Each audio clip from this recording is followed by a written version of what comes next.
Hello दोस्तों, नमस्कार। मैं अनीता शर्मा लेकर आई हूँ एक बुद्धिमान राजा की कहानी। सालों पहले एक नगर में एक बुद्धिमान राजा राज्य करता था। उनकी बुद्धि और होशियारी की चर्चा दूर दूर तक थी।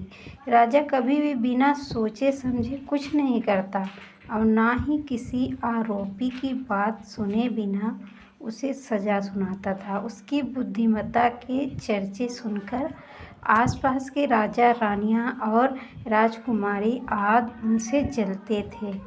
इसी जलन के चलते सभी उस राजा की बुद्धिमत्ता की परीक्षा लेने के लिए नए नए तरीके अपनाते थे। हर बार राजा दूसरे राज्य के शासकों द्वारा ली गई परीक्षा में खड़ा उतरकर खुद को होशियार और योग्य राजा साबित करता था। एक दिन राजा की परीक्षा लेने के लिए एक राजकुमारी आई। उसके हाथों में 2 फूलों की माला थी।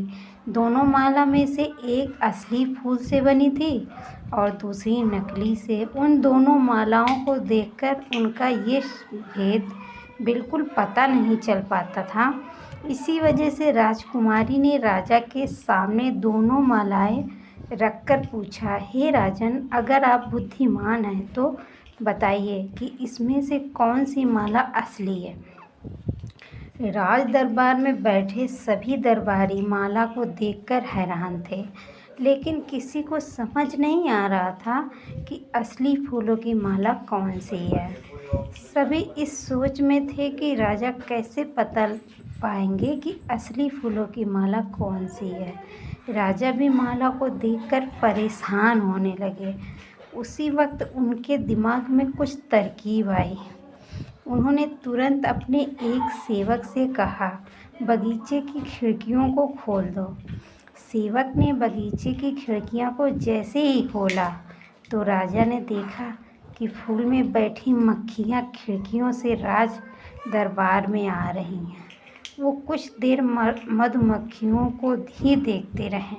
जैसे ही एकांत मधुमक्खी एक फूल की माला में बैठी, वैसे ही राजा ने कहा कि अब मैं बता सकता हूँ कि असली माला कौन सी है। राजा ने तुरंत उस माला की तरफ इशारा किया जिस पर मधुमक्खी बैठ रही थी। राजा की होशियारी देखकर दरबार में मौजूद सभी उनकी तारीफ करने लगे।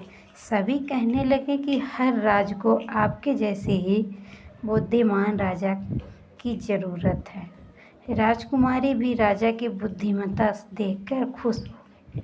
उसने भी बुद्धिमान राजा की तारीफ में कुछ शब्द कहे और वहाँ से अपने राज्य की ओर निकल पड़ी। कहानी से सीख, अगर व्यक्ति अपनी बुद्धि का इस्तेमाल करे तो हर प्रश्न का सही जवाब तलाश सकता है और हर मुसीबत का हल भी निकाल सकता है। तो दोस्तों, आप लोग को ये कहानी कैसी लगी कमेंट में ज़रूर बताना, ताकि आने वाली वीडियो आप तक पहुंच सके। धन्यवाद।